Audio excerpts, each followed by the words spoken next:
got a lovely message from Mr. Kylan Savage, Oh, the organ. the pipe organ video. I Yeah. haven't watched it yet, but Okay. you forwarded it to me.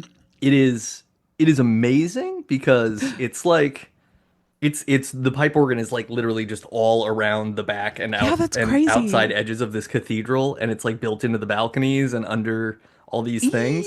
I'm excited. I'm So you're excited to just like watch it. surrounded by little pipes everywhere. Yeah. Ah, neat. Yeah. I opened the video, saw the start of it, and then saw that it was 30 minutes, and I was like, oh, I don't have time. Yeah. I was expecting five. It's a big chunk of time to be like, I'm excited to watch it. Just when I clicked it, I was like, oh no, I was in Instagram mode, I guess. So Matt from Spirited Away finally launched their website for his clothing company. Do you mind if I do a little plug during MouthGarf for it? no, I don't at all. You can do it right now. I can leave this in, and you can do the plug, and then you can plug it later. Sure. So our friend of the show, Matt Mays, which you'll recall from our episode about Spirited Away, wonderful, wonderful, gay as hell man. And that's notable because he has started an LGBTQ plus focused clothing website business. I'm not doing a good job. I should have had him send over some copy. Yeah, it's like a. He's not it's like a digital manufacturing boutique of clothes. sorts. Yes, exactly. That's precisely right. It is called 18th and Castro. So you can go to 18thandcastro.com. That's the number 1 and the number 8, TH, and Castro.com. 18th and Castro is an iconic queer intersection here in San Francisco. And Matt's business partner is Drew Kebbel, who you'll recall from our episode on The Legend of Zelda. And the charter of their company is empowering individuality and igniting self-expression through our vibrant, high-quality fashion collections, thoughtfully curated for the LGBTQ plus community and our awesome allies. So go check it out. It's very male clothing focused at the moment, but keep your eyes peeled for more. That's awesome. 18thandcastro.com. 18thandcastro.com. Do not spell 18th out. Right. That would be too It's long. The number 1 and the number 8. And while we did discuss really long URLs on the last episode, Yes, we this is did. not the time. I'll segue too that something that I did over the weekend that it could normally live in the MouthGarf report, but I'll drop it here because it pertains to the fact that Matt was on our Spirited Away episode. Yes. And as we know, whatever the name of the company is that does the movie theater events, I now cannot remember what they're Fathom? called. Fathom. Yes, Yeah. Fathom Events is putting on their Ghibli Fest for the summer. So Oh, I good. went this last weekend to see My Neighbor Totoro in the movie I haven't theater. seen that one yet either. Yeah, it's a very cute, it's a children's movie in a very children's movie way. And that isn't to say that it doesn't have value for an adult audience, but it's by no means the thing that Spirited Away is. But Sure. it's got Totoro. Totoro's Yeah, iconic. iconic. He's an iconic troll man, bear rabbit thing, and Critter. he's sleeping. He's growling. He's making trees Aw. grow. Whoa. Bringing joy to children. He's bringing joy to me, and I don't even really know his whole deal. He's bringing joy to himself because there's a scene in it where he's like holding an umbrella Yeah. and raindrops are falling on it and makes that noise that raindrops make when they really hit the umbrella just right. And so he just wants like all the raindrops. It's great. It's a good time. Cute. And there's a crazy tripped out multi-legged cat bus. Whoa. Yeah. If you want to Okay. get somewhere, you want to take the 8-legged cat bus. Hell yeah. That's what I'm always saying. Yeah. Oh, I mean, you are. I think maybe the 8-legged cat bus goes to 18th and Castro. Oh, I think it hopefully. certainly Fingers stops there. crossed. I'll It keep must my stop eyes peeled. So yeah, there you go. There's a couple wonderful Miyazaki adjacent things. That was Miyazaki Corner. That's right. Miyazaki Corner, brought to you by 18thandcastro.com. Hell yeah. Ahoy, listeners! This is Debut Buddies. It's a fortnightly podcast about firsts. My name is Nate, and I am one of the buddies. And I'm Kelly. I'm the other buddy. And this week, we open the show the way most podcasts do by doing ads, which is amazing for us. But we're also going to be talking about another thing that's important for paying for things because we don't have as much money as we need to spend most of the time. But our desires to live outweigh often our desires, the desires of our employers to pay us to do so. So somebody had to invent the first credit card. Oh, Thunderclap.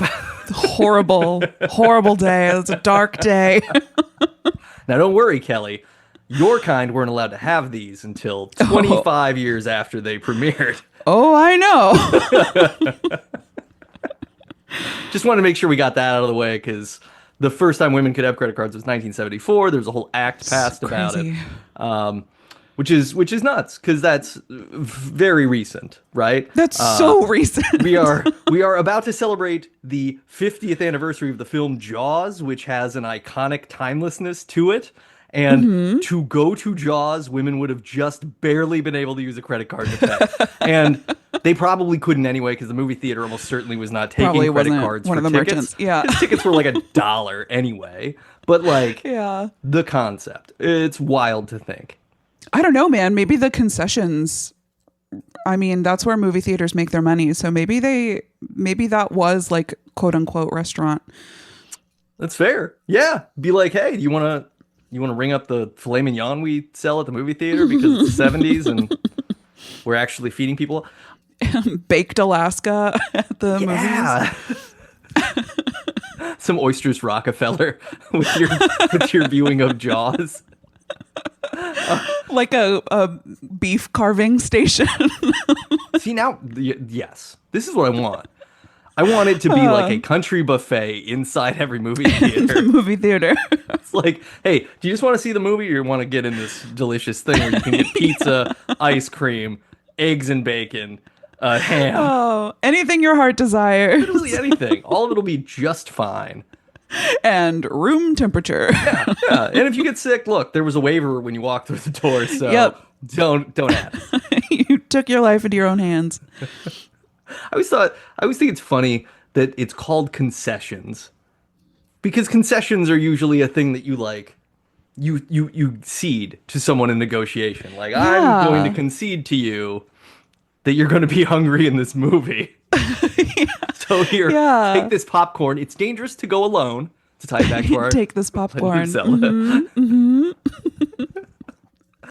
Yeah, I guess it's the movie theater being like, I guess you can have food.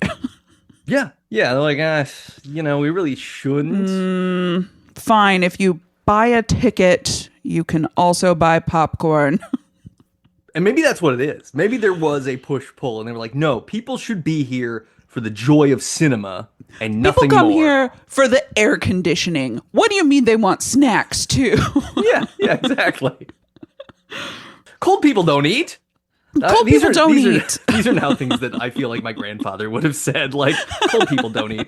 I had lunch with my cousin last week, and I was telling her about all the movies I had seen recently, and she was like, she brought up, apropos of nothing, yeah, Grampy always used to say, like, movies are for sick people, because they can't go out and do anything else. Which does ring true to what my grandfather used to say, one of his many pearls of wisdom. But the first credit card. Let's get into this. Kelly, what's your credit score and how much credit card debt do you currently have?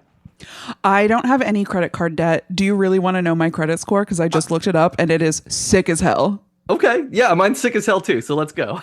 Mine's 830. Wow. Very nice. Sick as hell, right? Yeah, What's yours? You don't have to share. Nice. Yeah. Not as great as yours, but I'm still carrying a little really bit of money. good. Yeah. I usually have about $1,000 on my credit card at any given time. Yeah. I mean, I have I just pay off the balance every month. Yeah, so that's I always have some on there. I have like the month's expenses, but I'm not paying interest, I guess is what I should say. Yes, I am also disinterested in what Capital One wants to make for me. Yeah, yeah. The interest rates are bonkers. Yeah, It's yeah. like, Oh, they're nuts. what is it? It's like almost 30%. It's like Yeah. 28%, I think, on mine. No, I'm not paying that. I'm paying off the balance every month. Yeah. Yeah. It's to collect the points that then get used for nothing because they're all worthless. Precisely. It's very silly. Well, it depends. My last two flights, I think I paid entirely with points. Well, see, that's good. So you're getting enough points. Well, it was years of accumulation, probably. Yeah, this is the thing. I've used mine. I use my points too frequently on stupid things where I'm like, I could just buy this stupid thing that I don't really need using these points, and then it's basically free. And then it's free. Yeah, yeah. I believe we call that girl math on It's the true. internet. Hey, look, I am no stranger to girl math. I enjoy it. None I'm of also us no are. stranger to girl dinner, from my understanding of that. Oh, girl dinner is, boy, I'll eat that for any meal of the day. I think I had like girl dinner for lunch yesterday because I just had like 5 slices of cheese, a few crackers, and a tangerine that was in the bottom drawer of the fridge. Yup. Like, I cool. was I was just talking to Drew Kebbel, who is a vegan, and I was like, "Oh yeah, I had a vegan meal. It was a handful of olives." Oh, I am big on like I have a jar of like the Manzanita olives, like the martini olives. I'll just scoop out like 5 or 6 of those, pop those for food. Yeah. Yep. And buddy, I live alone. I'm using my fingies. Just olives on the tips of your fingers. Yep, big time. I love it. This is good. This is good. This is exactly how this episode is supposed to go. Yep. I love every minute.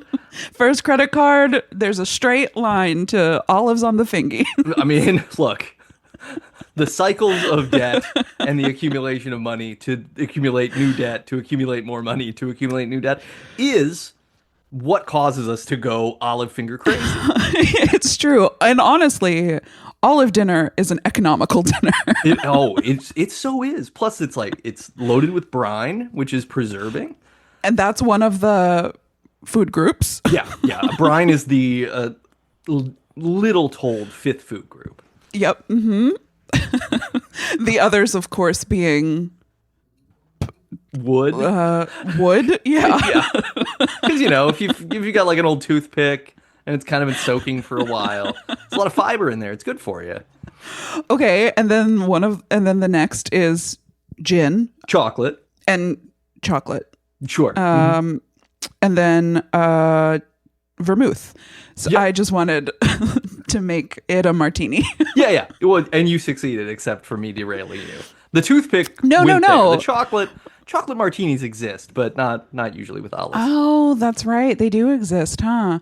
It's I think it's a nice little on the side addition to your martini. It's true. So, Yeah, you could works. just have that on a tiny plate next to Oh, it. As so like cute. just like a piece of dark chocolate, so that you're getting like a palate cleanse with every bite. You get like a nice caffeine thing, and then Some antioxidants. yeah, because we're gonna oxidize the fuck out of ourselves with these martinis. Exactly. You got to balance it out.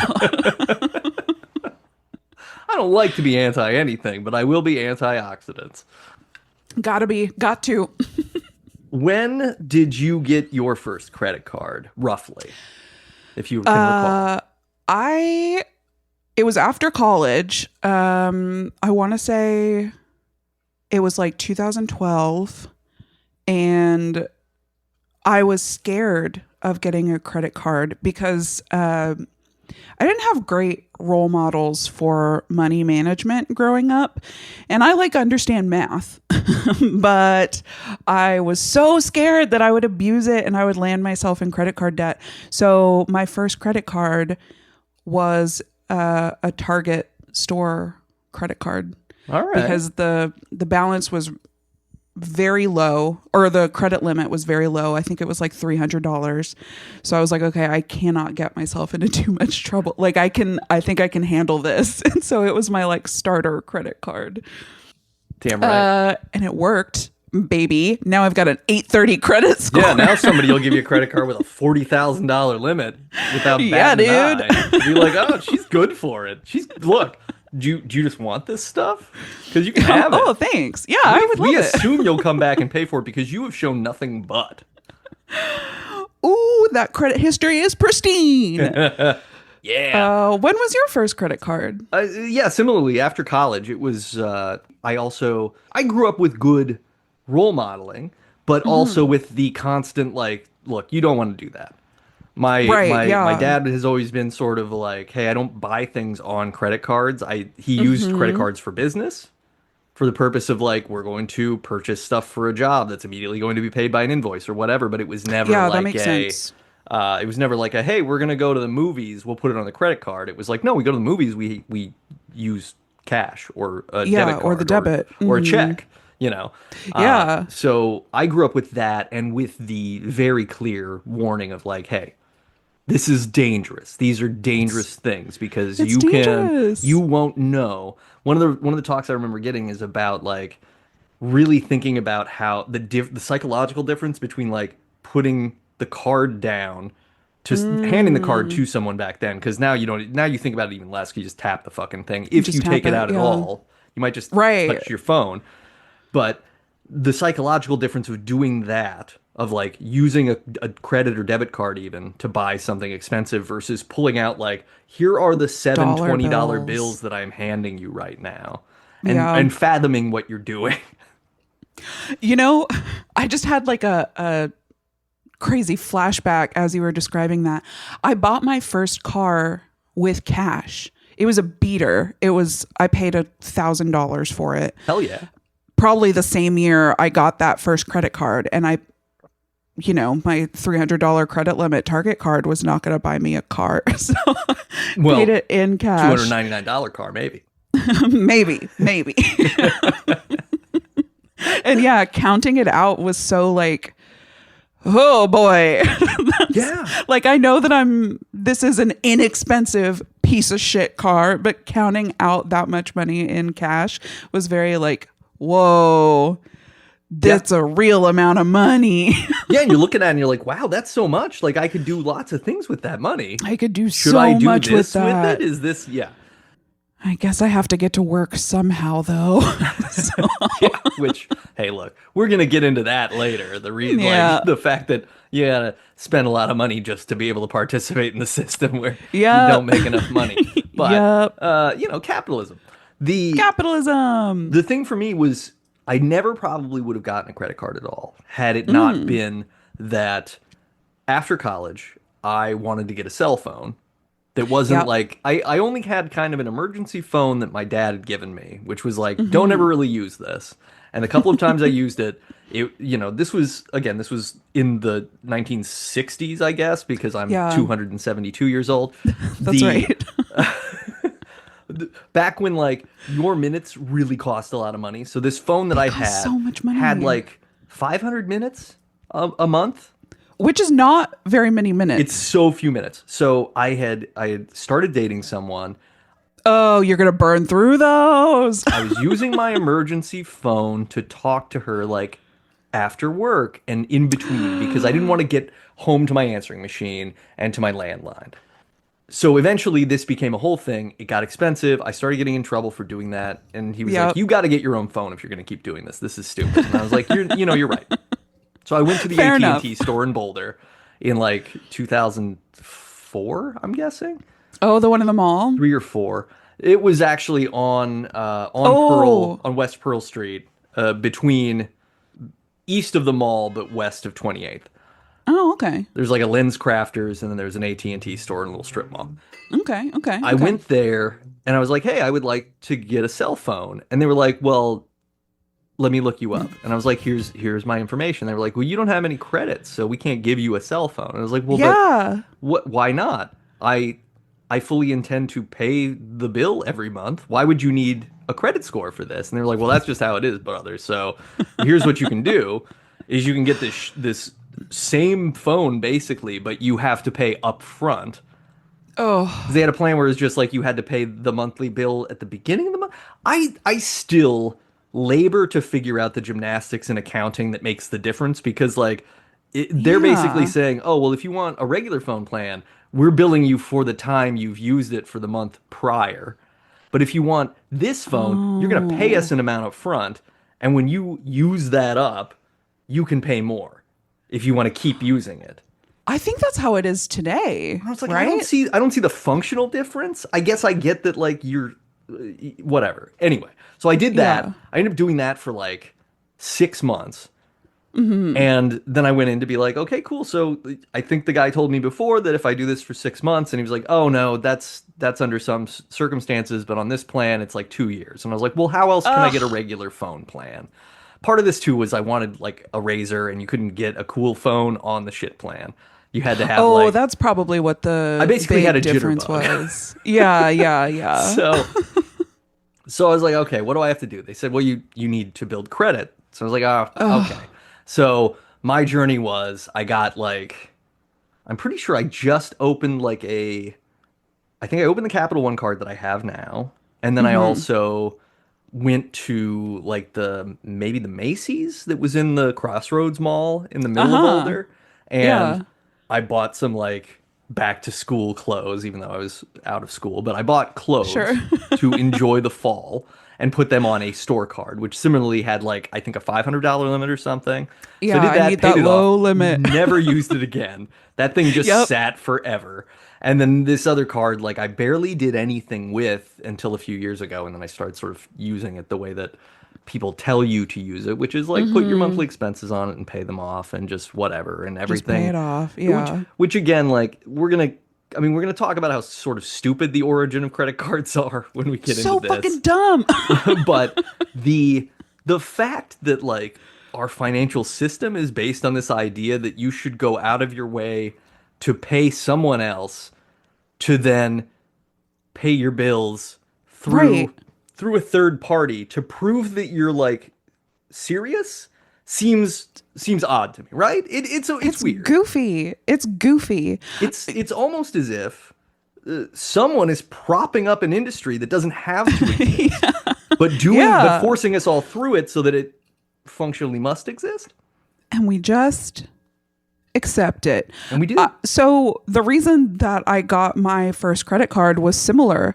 So I struggled to get my first apartment because I didn't have a credit history. And Yeah. so a friend of mine who I went to college with, who was just a little older than I was, not quite as old as you, Nate. No, well, no one is. I mean, look, Methuselah's calling me like, "Hey, buddy, you look great for your age." Just like literally just a few years older, but he like had a big kid job by this point, and so he had a little credit. He was kind enough to be like my co-signer on my first apartment, and that's the only reason I got it. Like I owe him so much. Hope he's doing well. And yeah, so when that happened, I was like, okay, I've got student loans, and so that's gonna, but I hadn't started repaying them yet. Like I had just graduated. So I was like, okay, that's part of what I need. And now I got to go get this Target credit card to work on it. And I was so diligent with both that. And then after I'd had that for a year or so, I got like a bank credit card. And with that for years, every purchase I made, I would immediately make a payment in that amount to my credit card. Like Yeah. that's so neurotic. Well, but it's But it was like I need to actually spend the money. Like I don't want it to accrue. I need to like yeah, take the 'cause money you from don't my you, cash account. until you kind of train yourself to be mindful of what you're doing. Mm-hmm. It is easy to be like, "Oh, cool, I have $1,200 in my bank account, and I have $50 on my credit card. I can spend a lot of money. What's the problem?" Yeah, like And then I'm suddenly good. it's I'm like, "Oh good. shit, I've spent way more money than I'll ever make back." Ah. Which so for a period of time in like 2005, 2006, I worked at Wells Fargo. This was the window of time that Wells Fargo kind of got in trouble for their practices around selling products to people in a forceful Yeah. manner. I was asked to do these things, and I did not do them because I Good. didn't agree with it. And I was in Boulder still. I was working the Pearl Street Mall branch, and Yeah. I had at least 7, 8 experiences over the course of the 4 months that I worked there where a student, a 20-something-year-old kid would come in and just be like desperate trying to figure out what to do. And a Oh couple of times when like no. people brought their dads in and dad's like, this is the only time this is happening. You better learn your lesson, and writing it Oh off. boy. But the whole pitch with the credit cards there was open this Wells Fargo credit card with us, and we're going to give you a ski pass for the ski season. So a bunch of Oh kids open no. a You credit got so card. many people that Yeah, way. yeah. Because how would you turn that down? Like you want to go skiing and snowboarding. You're in Colorado for college, And the ski probably because you passes want to are do it. Yeah, they're expensive. like back then they were like $290. I'm sure they're like 700 now, but like Yeah, last I heard they were 500 and that was probably 6 or 7 years ago. So yeah, probably. yeah. So it's a meaningful value to get back. Absolutely. And, and we were told like, oh, you tell them just spend a little and pay it off right away and don't use it. And you still get the thing. Nobody does that though. Nobody Especially does that. college kids. Children College kids don't start know. doing stuff. You get excited. Yeah. They're out on the Pearl Street Mall drinking their little cocktails at the Sundown Saloon. Cocktails at the Sundown Saloon. That's funny. That's What very a joke. funny. That's a great image. That's a great image. I love the idea of a place that I used to play pool in the smokiest environment possible. Being I guess a somewhere where whiskey anyone would soda have a is cocktail. technically a I mean, cocktail. yeah, Cape Cods probably. There were a lot of Cape Cods happening. But yeah, just like the predatory nature of it is pretty Yeah. wild, and just how directly it was like, hey, this is one of the products that we need to sell people, and it's probably the easiest one to sell, so try that. And I just never did it, and Yeah. it's not the reason that I didn't get fired, but I was asked if I wanted to stay or leave, and I said Oh. I would like to leave. I guess I'll go. Yeah, I think I'll go. But yeah, like what a wild thing. And then of course Wells Fargo gets in trouble for these sorts of practices about 10 years later. But yeah, credit cards are just I had such a negative perspective on them from growing up, similar to what you had. And I still don't really like it, but I've grown accustomed to the fact that it's an aspect of the rhythm of adult life that you're just like, yep, we'll do this. And then the times that, you need some sort of emergency thing you have to pay for, it has a utility there because you can go, okay, cool. This has to happen. I'll put it on this and then I'll figure it out because, but I think I don't know. You and I, not all of our listeners, not everyone certainly is in a fortunate position to be able to do that and not immediately Right. panic.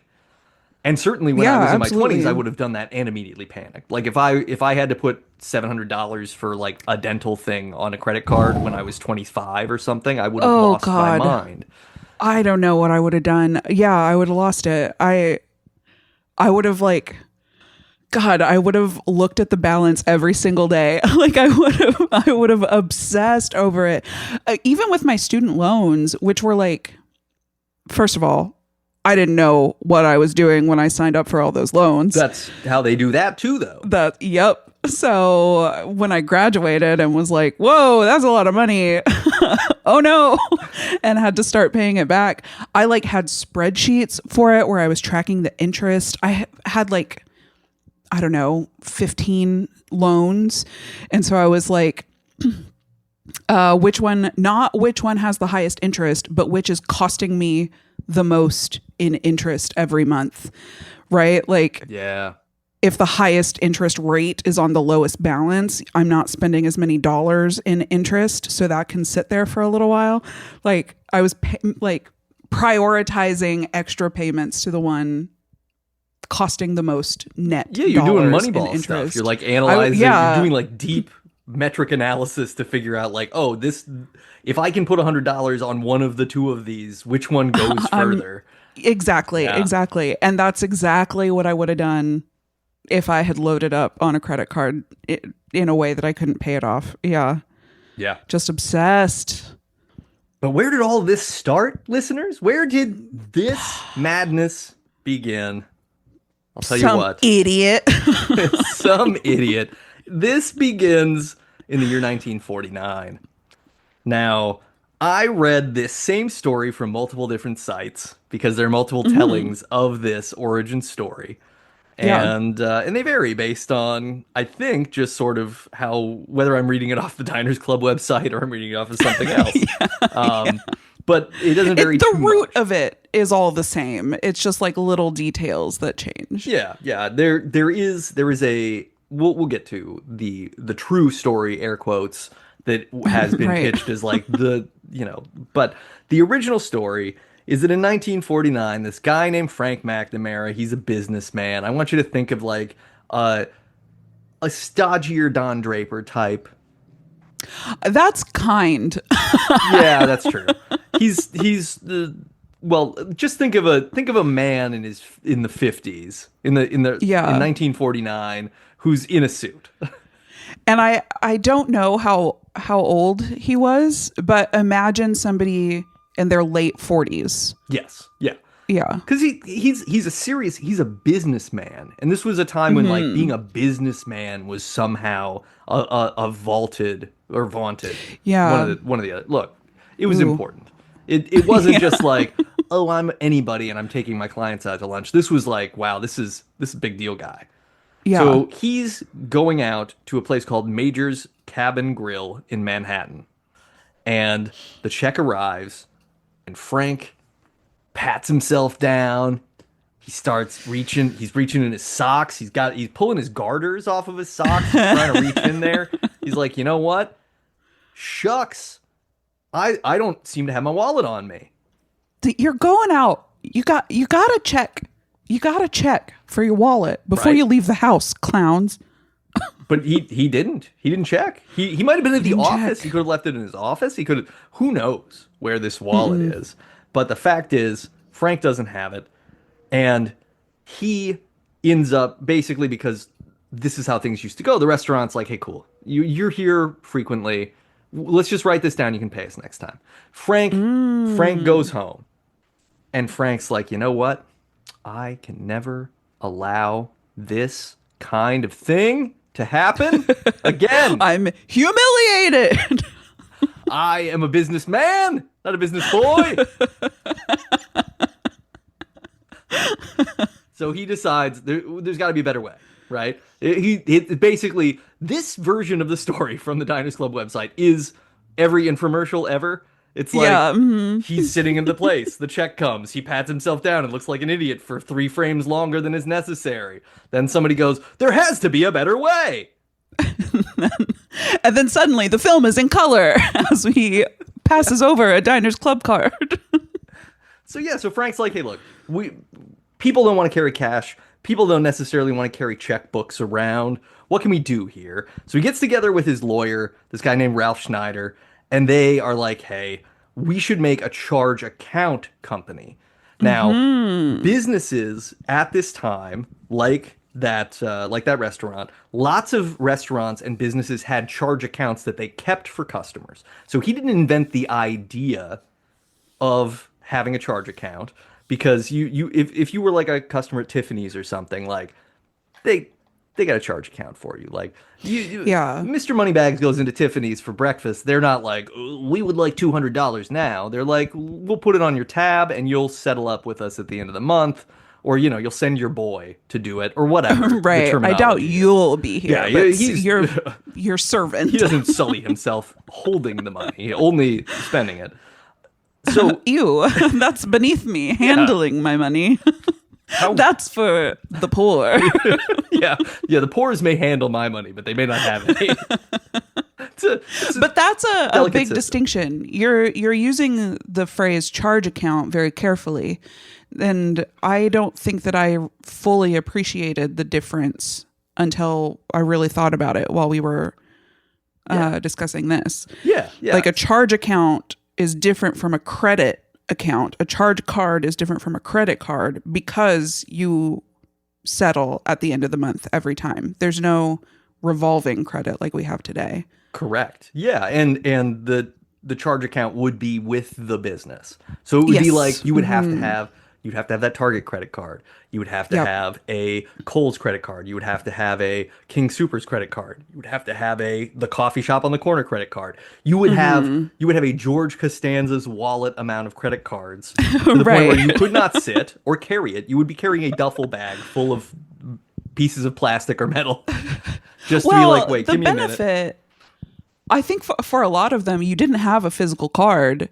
It was just an account at the business. Yeah. Since he did technically, Frank invents the card. That's part of the deal here. Yeah. That he comes up with the idea that we need an identifiable sort of club membership item. That's what we're getting into because it is the Diners Club.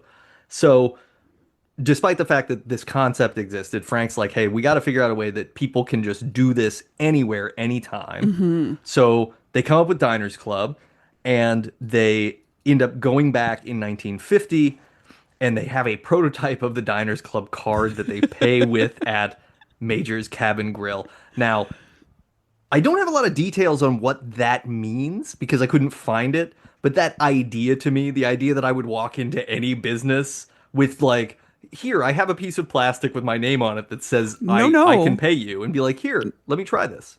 No, Nate, let me stop you right there. Well, you're right. Those first ones were cardboard. Yeah, they were cardboard. But yeah, the idea that you would walk into anywhere being like, oh, hey, no, the shirt that I'm wearing actually means that I already paid. So this is a prototype. Don't trust me. This will be real later. Me. But let's just try this. So they did. The story goes that he thought of this idea for a charge card while he was at that first dinner and or lunch. It's unclear from the histories where he forgot his wallet. And while he was there at the restaurant, he spoke to the owner of the restaurant and was like, "Oh, you know what would be great is if you had a charge card." And the restaurant owner was like, damn, that does sound great. So they were like the first merchant to sign on.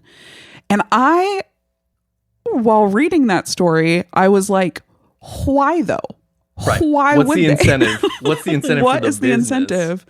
Especially when Diners Club is charging the merchants a fee for being part of, for being their accountant in the program. And they're like basically laundering the money to pay them. Yeah, basically. Or, verifying it. Laundering might be too strong a term.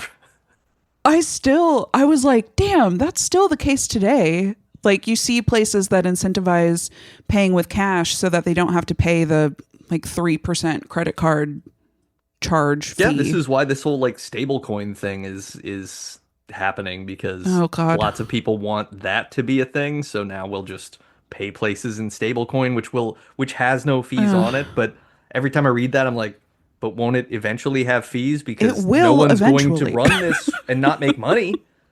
Like, right. Why? Like, none of the things the internet has provided thus far have remained free or without some consequence. There will be something. It might be blood. Yeah. Oh, God. And the whole reason was like, we promise people will come into your restaurant more frequently if they can use their charge card. Yeah, because they're going to be like, wow, these guys don't even need money from me today. Yeah. Like, I'll eat there. And the reason they thought that would work, that people would be incentivized to go more frequently, is because then they only have to make the one payment at the end of the month to settle up. And that makes balancing their checkbooks easier. It's simplified. It's not even that. It's simplified. It's not like it's easier to. The math is still the math, but it's the less math is still the math, but it's less math. Yeah. Yeah. I was like, wow, it all came down to like ledgers. But I mean, this is an era where people are like, they have a drawing table, they have one of those green transparent visors that they have to put on, and they're just sitting in an They've got the banker's lamp. You spent 7 cents on eggs? We're getting divorced. They would do shit like that. Yeah. They're just like, okay, cool. Well, let's add up our $50 of dining out for clients with martinis for the last month. And just slap that on. That's one of the food groups. That's the main food group, martini. That is the group. that the food groups comprise in a Voltron of flavor. I don't even usually do dirty martinis. I usually do with a twist. Well, that's a twist right there, isn't it? Yep. Surprise. M. Night Shyamalan on the podcast this week. So yeah, they invent this thing. The prototype card, they use it, whatever. It takes off. Diners Club becomes a thing. By 1950, it becomes the world's first multi-purpose charge card. By 1951, there are 42,000 members of the Diners Club, which is not that many, but it is quite a few. And now that I'm thinking about it, were they all in New York, or was it? It was major cities across the U.S. Wow. Yeah. Good for them. But again, like your clientele are going to be like men in the upper middle class. Yeah, it's probably class. Mostly businessmen. Yeah, it's just businessmen. Yeah. They're just taking client lunches. They're just going to jerk each other off for lunch and talk about how great they are at their jobs or how great they are cheating on their wives. Whatever they talked about back then. How many martinis did you have? By 1953, they're the first internationally accepted charge card. Diners Club is in the United Kingdom, Canada, Cuba, and Mexico. That's so fast. In 1955, they're in Europe, Asia, and the Middle East. In 1958, they sponsored the New York Giants, the baseball team. Oh, thanks. And now the San Francisco Giants, your home squadron. Oh, hey. They sponsor that team. They enter the travel market, so they start accepting payments for airlines, steamships, and cruises. Yeah. Hell yeah. If you needed to take a steamer back to the old country, you could put it on your Diners Club card in 1958. There's still, I guess it's probably not a steamship, but there's still a ship that you can take transatlantic. I looked into it. That sounds great. I know. I was like, that sounds way better than taking a flight, and I could bring my cat. Do more or less people on that boat get like explosive diarrhea than people who take cruises? I would suspect about the same because this is essentially a cruise. Fair. Yeah. I'm so intrigued by the idea of ship travel, but I also just don't want to deal with hey, so everybody here has some disgusting thing and we can't dock. You all just have to shit yourselves until help arrives. You all just have to shit yourselves. Oh, that's sort of the case on planes too. It's just less time. But they have to land. You got to set down somewhere, even if you're stuck on the plane, which might be worse than being stuck on a boat, I'm going to say. I hate flying. Yeah. I'm going to try the boat sometime. Sitting on a plane when you can't move and you're stuck is the worst. Miserable. Yeah. Miserable. I had a flight earlier this year where we were taxiing on the runway. This guy decided to get up and go take a massive shit during that. No. And so we got into our point in line to take off and the pilot was like, sorry, everybody, we can't take off until everybody's out of the restroom, so I got to go back to the back of the line. And we just taxied back around. Boo! Nobody booed that Murder guy, though. He came out 5 minutes later, which I don't know if he was like, well, I better just hang out in here and hope that people forget what happened. We are not forgetting. We are taking your photo as you exit the bathroom. We're shaming you on Blue Sky. And you're like, I don't know. I feel bad because if he's legit had stomach trouble, man, I don't know what I would do either. What, should you shit yourself so everybody else can take off? And then we all have to deal with diarrhea pants for the rest of the flight? Use the puke bag. Well, there you see. Okay. Now you say you hate flying, but you're clearly experienced at it. You know what to do. They have 1 million club members in the Diners Club by 1959. And they get listed on the New York Stock Exchange. Then they expand in 60 to Hong Kong, Japan, Malaysia, and New Zealand. Then they start offering in Argentina and Austria in 61. Bulgaria and Hungary by 66. They offer the first automatic air travel insurance program in 1967. Smart. They're in Turkey and Israel in 68. Wait, hold on. How long had Israel existed at that point? 20 Not years? long. Yeah. 48 maybe? 46, Okay. 47? For some reason, I thought it was later. Okay. Go on. Yeah, they launched the first computerized hotel reservation system in 1969, which is wild. That's, yeah, I saw that and was like, what does that mean? We don't have internet yet. Yeah, I think it was So- like I think it was just the idea that instead of a hotel just having like a massive ledger book notebook? where they wrote down like Bob is in room 202 until we say Right. he's not, and someone just They had to have like big erase. computer. Yeah, now you have a computer that does it. Which And like literally big computer. They had like a, oh yeah, they 1969. probably had to sacrifice one of the hotel rooms to be the computer It's a room. dump truck that does the computer. Yeah. But you think about that, it harkens back to a time when the way, like, because since we're talking about capitalism, right? There was a time around this era, but soon to end, where companies did stuff to contribute to the betterment of society beyond their business model. Like, I'm sure that they made money off of the computerized system that they sold to these hotels. Oh, yeah, But they absolutely. also changed the way hotels worked in a way that made hotels better. Yeah. Or did it? Was there a big problem with the notebook system? Yeah, I mean, I don't know that they made them better because, like, we have the internet and computerized stuff, and every time I go to a hotel, they cannot find my fucking reservation No, until I'm like, it's always messed here's up. my 9 receipts. Can you look it up by any of these? And they go, oh, here you are. Like, which confirmation number do you need? I have them. I have all of them. There's 19 of them. You forced me to buy through 6 different shell companies to get to you, and now you're mad that I don't have the number that you would issue. And you know what? You know what grinds Why my can't I gears? get in there before 4 p.m., huh? Yeah, I want a nap. I've been flying all day. Let me in. I need a shower. Or at least have like a lobby shower that's private. You're telling me people have to leave here at 11 a.m. and my room isn't ready until 4? No. Yeah, well, and especially because some of the hotels I've stayed in, it's like, this room is not, it took 4 hours to clean this. Like, No. this room it is certainly is not. barely. This There's a hasn't been painted in a Band-Aid while. on the wall of the shower, It's- and you're telling me I can't get in till 4. Hey, look, that's a load-bearing Band-Aid, though. That entire wall comes down if that Band-Aid's not there. Gross. In 1973, they expanded to Indonesia, Panama, and Singapore. In 1974, 5 out of 6 tourists coming to the U.S. are carrying a Diners Club card.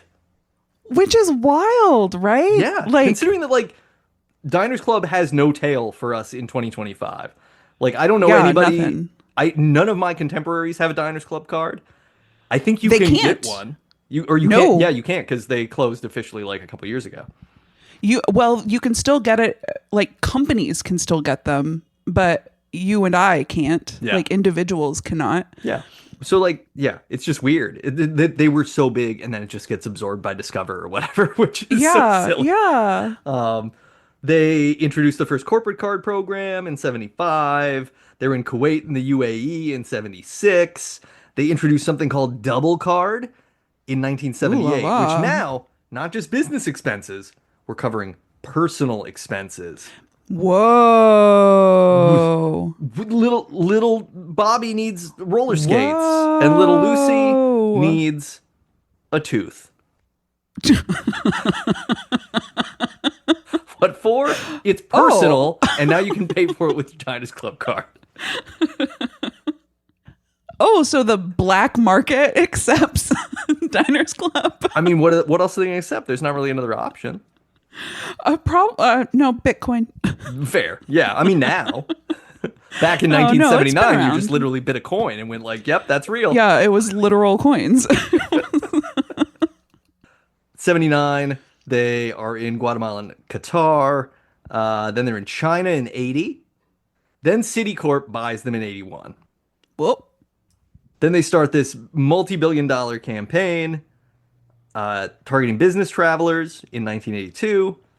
Then they have club rewards. Then it just kind of gets boring. Like they're in other places. They have people can use ATMs in 87. 1990, Life magazine, another thing. Oh, so wait, in 87 you can use ATMs. Does that mean that we're getting cash advances, or have they broached I believe banking? I believe it's cash advances. Yeah. Okay. Because it would still be just the Diners Club card. So So whatever cash advance rate they're doing. I wasn't able to find that information. I like cash advance rates are more than regular interest rates on credit Yeah, cards. they're So it's crazy. terrible. Yeah. It's don't ever do it. Do not use cash advances unless it's the only way you can get out of jail or God, I did it something. once by accident because I was sending somebody in jail money. Well, we should have told Kylan that last episode. He would be happy to know that you rack up that kind of interest debt. Oh, it's horrible. Yeah, it's the worst. Yeah, so when I saw the interest charge, I was like, what happened here? Oh, sending that cash was a cash advance. That is true. And it's like, in advance of what? I give you all the money. Why are you charging me I also have a more? debit account with you. I have a checking account with you. Why did you let me do this? I suspect it is punitive, right? It's like, hey, look, if you need money this badly, you're probably not going to pay us back, so we're going to hit you hard, which is just gross. Yep. It's so gross. It's totally punitive. And usurious. Whoa. Somebody's vocab is fresh to death. Hold on to that one for later too, if you want. Oh, You might okay, see what I did somewhere. Okay. Life magazine does a profile on Frank McNamara in 1990, calling him one of the 100 most influential Americans of the 20th century. Technically true. Technically true. No lies detected. No lies detected. Some omissions detected. Oh, sure. Yeah. Well, we're not telling the truth, the whole truth, and nothing but the truth, but we No. are lying. We aren't lying. They launched dinersclub.com in 1996. Which internet just started, so good for them. They were like, They're hey, we got to get on top of this thing. Gotta- We're very gotta important. do internet. The internet's very important. Clearly, we'll both be important together forever. Life magazine was writing a profile on that at the same time. Oh, I bet, yeah. He got named by the American Management Association as the 75 greatest management decisions ever made. I don't know that, like, this was a management decision so much as he invented it, but whatever. We're doing that thing that, like, industry-specific awards do where they figure out a way to make the accomplishments of someone who kind of does the thing that they do into a thing that they all do. Is it like how sometimes we really... Is this like... are you criticizing the way we do Paddington 2 as the first Paddington sequel? Yeah, I mean, kind of. Are you... No, it's more the thing of like saying this was a management decision, and it's like it's not really a management decision. It's not. To It wasn't. come up with a new idea and launch a business. Like he invented a cool thing. Yeah. The end. Yeah. But you make it The a end. management decision so he can get a management award so you that can all give these him the people can award. recognize him. Yeah. Yeah. And then you get to stand in his gleam for a little bit. They get a prestigious Freddie Award for the best frequent traveler affinity charge card in 1999. I don't even know what Great. that is. Me either. It's so prestigious that no one's heard of it. They issue a super premium black card in 2000. Which is still something that like... the black card is the like sexy card. Oh, yeah. Still. Yeah, that all the credit cards want you to get if you're for real, Yeah. you want the black card, and often You want the black card. card is like metal and it's etched and it's all extra Yep. fancy because you've got so much money that you can pay $1,000 a year just to have the card. Just to have the card. And it's not like it does anything different than a regular credit card does, aside from the fact that it like gets you into fucking clubs and shit or whatever. Like you can Yep. go into airport lounges or whatever. Like they'll actually let you see what stuff really looks like when it's happening instead of the fake version that we all get presented with. They tell you about aliens. You get disclosure. Okay, I like that. Yeah. So this is a big question. Why didn't Mulder ever just get a black card on the X-Files? Couldn't get the purchase order signed by the government. Fair. Okay. Yeah, because he doesn't strike me as responsible enough to have $1,000 sitting around. So he'd really have to buy it through the FBI. And he's also like, no, I want to do it myself. Yeah.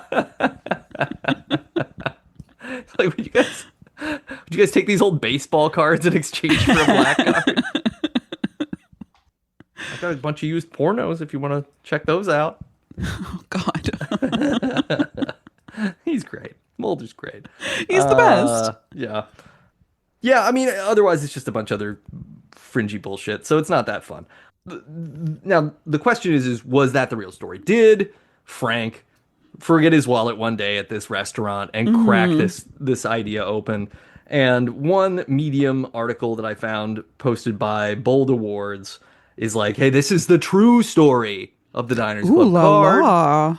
So the real story apparently is there's this guy named Matty Simmons who was a real ass PR guy, and he was like, "Hey, look, Frank was smart, and he was a regular customer at this place, and they already And had we an made a arrangement, folksy story. so he wouldn't even have to have worried about losing his wallet because he knew the people of the restaurant. He would just been like, "Yeah, put it on my thing, whatever, we're cool." Like there was no reason for any of that, but they decided to like fancy up their invention of this, which was just, hey, what if instead of just having the the kind of store credit things that exist and the kind of ledger credit that you give me at the restaurant, what if I had like a card that worked everywhere? And they just made it, and then they had to come up with a cutesy poo way of presenting where that came from.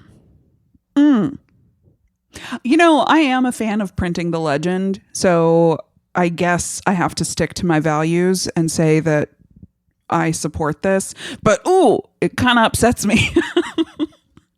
And it's upsetting because it kind of like the actual history that's interesting validates why you wouldn't have to do that. So part of the issue here was that various stores had these kinds of cards already.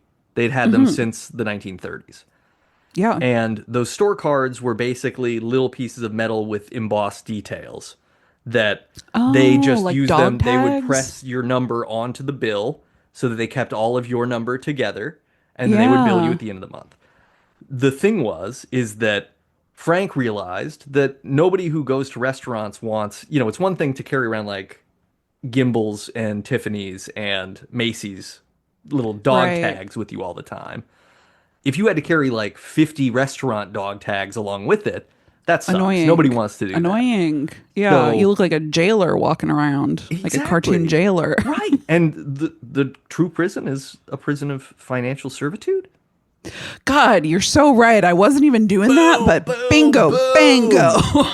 Welcome to hell. So yeah, so Frank was like, nobody wants that. What if we made one thing so that you could go to all these restaurants with one thing, and that would be enough? So it was really just to avoid the hassle of carrying a jailer's key ring of existing system. It's just a domino effect of inconveniences, right? Like it's human laziness. I don't want to do a bunch of math. I don't want to carry around a bunch of things. Yeah, I don't. And now we have late stage capitalism. Thanks, Frank. Well, yeah, but that is what we're seeing unfold right now, right? Is like everything is, well, what's another way that we can make this seem more fun than it is? Yeah. Like crypto is God. just a way of fibbing about how we do things to say like, well, but this way of doing it actually empowers you and it's more fun. It's like, no, it's not. It's not. It's the same thing. I have to use regular money to go into this thing, and now I don't have regular money. Now I have fun money, and fun money can go up or down depending on whatever some jackass says. It's also ruining the And planet. it's also ruining the planet, which, yeah. Uh, we're already pulping up trees and stuff to make bills, to make paper Right. money, and then we're making plastics of the macro and micro variety to make credit cards. Horrible. And Horrible. then let's just have warehouses everywhere that are running around the clock to make invisible money that some people spend on one pizza and then hate themselves for the rest of their lives, I guess. And other people Yeah, will I be don't- like, well, cool, if you pay for this in stablecoin, I'll take $10 off. Do you want to do that? And then suddenly you're in that thing because you have to be. Oh, And then someday boy. they're like, oh, hey, so stablecoin's really popular, but to bring you, it'll be like this, right? Kelly, it'll be an announcement email or message goes out. To continue to bring you the high quality stablecoin service that you've come to expect, Yep. we're going to start charging an X% fee on every transaction. This is just for security and to make sure that we can continue to innovate and provide you the best stablecoin experience. And then suddenly stablecoin costs as much or more than credit cards, and everything is Right. fucked once again. It's all going to play out exactly the same way. Yeah, because why wouldn't it? Like this is the point. The innovation is not to change anything. The innovation is to extract Is money to in new and make interesting ways. money. Yep. So basically, Frank lied. They needed a cute story. Blah blah blah. It takes off the same way. Everything else that they say pretty much is what happens. Interesting to know that Frank gets out of this business by Early. 1953. He's like he's Yeah. gone. He sells his stake for $200,000, which is about 2.1 million. Not bad. Probably regretted that though too, because it goes on to become even bigger and better. But maybe not. Maybe Frank's kind of a simple guy, and he's like, you know what? I'm sure I'm full of ideas like this, and the He's next like one will come right around. or maybe he's just like, you know what? I've got my credit card. I can go to all of my favorite restaurants and I don't have to do a bunch of math. So I'm happy. Yeah, I've he got my won. 2.1 milli. Yeah, he leveled up. And He's got money to go to restaurants and not pay them with. right. Did you read what he said when he got out? No, what did he say? He was like, "Oh, I don't think that this is going to be very successful. I think that it'll peter out at about." He had a guess for how many people it would be. Maybe I can't remember if it was like 50,000 or 250,000, but he like had a guess for how many people were going to sign up, and he was like, and then they'll use it for a while and it'll fade. So he was like, "This is a fad. This is not something that will last forever." Which is adorable because It's how very wrong he was. short-sighted. To be like, oh, this is cute, but people will go back to being serious and not stupid and just pointless with their money, right? No, Well, you've opened Pandora's box, my friend. and it's so funny, like, so at that time, Diners Club was still mostly just restaurants. Yeah. And so it's so funny that he never like took the next step in his mind that it'll open up to everything. Yeah. Yeah. He What was if- like, what if I could use this at the zoo? Oh, that's silly. Right. Nobody would want to take credit to the zoo. Like you just take a quarter and you go look at the elephant just, until they just buy the electrocute. damn zoo ticket. Yeah. It's so funny that he like had this great idea for restaurants, but never saw past that. It's very funny. It's also funny that until 1968, because they had no computers, they did all of the monthly statement preparation and credit checking stuff on paper. Oh, Everything was stored on paper. And so, yeah. I mean, that math has to happen somewhere. Like somebody is doing the math. yeah, so somebody's doing the math, and then you're getting like a hand typed statement that is mailed to you because there's not like mass printers either. If there's not computers, Good there's not mass Lord. printers. So there is a typing pool, and somebody's Yep, like, Nate Regolia, 742 West 52nd Street, $25 at this restaurant. And then everybody many scoffs. Is like, how did he mistakes were spend made? $25? God. So I wonder how many people were still. So if it's me, I'm still doing the math on my own so that when my statement comes, I'm checking the Yeah, statement. you're not surprised. Yeah, you Like yeah. I'm not, it's not simplifying my life. No. Well, then that's the thing is like it doesn't. I mean, I think that that's the interesting thing about checkbooks too, because when we learned to balance checkbooks in middle school, I think maybe. But the Yeah. whole idea that okay, cool, so checks are great because you don't have to pay in cash, but you write Right. them and then you got to write down that you took the money out in the ledger, and then at the end of the month you have to compare your statement to the ledger to make sure that they actually cashed the make check, sure. because otherwise you're Yeah. gonna not know how much money you have, which is such a fucking mess because you make two mistakes and suddenly there's like I don't know, there's $50-$80 difference, and that's substantial. That's big. That's big. There was a feature film made in 1962 called The Man from the Diners Club. And in that film, the population of a town in the United States is barred from using cash for a day. And everyone is Oh. given a Diners Club card with junior cards for the children. That's cute and It terrifying. is, it's very terrifying. It's very terrifying. There was also a board game that came out. It was kind of like Monopoly. It had paper money, player markers, etc. And the winner was the first to make $5,000 of investments, own a house and car, and have paid at least $5,000 on their Diners Club card. Wow. How? What a boring game. It's an extremely boring game. But it's an indoctrination game, right? It's like, hey, Yeah, big you're time. going to play a game now. And the That game is models what you'll be be a doing as shitty an adult adult. that hates everything about their existence. But you get to do it for a Hooray! concise period of time. Later, you won't Here, have a play this choice. game where you have bills to pay. And it was just like a promotional campaign and Oh, connected to the film. So like they went all out. Can you imagine if I wow. mean, could you imagine if a Bitcoin or crypto was like, hey, here's crypto, and also there's a crypto board game, or it's not even a crypto board game, but it's like, here's a crypto video game that you Video game, it would play, have to be. Yeah. and also we have made a crypto movie about, which is just could basically be Ayn Rand anyway, so don't whatever, like, Yeah. I guess I'm sort of surprised that this doesn't exist, honestly, now that we're talking about it. right? I'm kind of surprised too, and it probably will happen at some point because you're gonna think like, oh, Yeah. we gotta make this interesting. We gotta force people. The, I fear that that is what this stable coin legislation is going to mean, is that they will start trying to force it on everybody. Great. Yeah. I just read a book where that happened and I was upset. I was upset by it. Yeah, yeah. No, it's very upsetting because it's just another like, why? And of course, Why? the answer is money. More money for Money. people who already have all the money. They want more. Yep. Because They there's want never more. enough for them because they'll never have enough and they're never going to give any back or do any investments in society anymore because they don't do No, that. no, no, no, no, no, no, no, no, That's no, no. boring. That would take away from their hoard. Exactly. And what's a dragon without its hoard upon which to sleep and snort?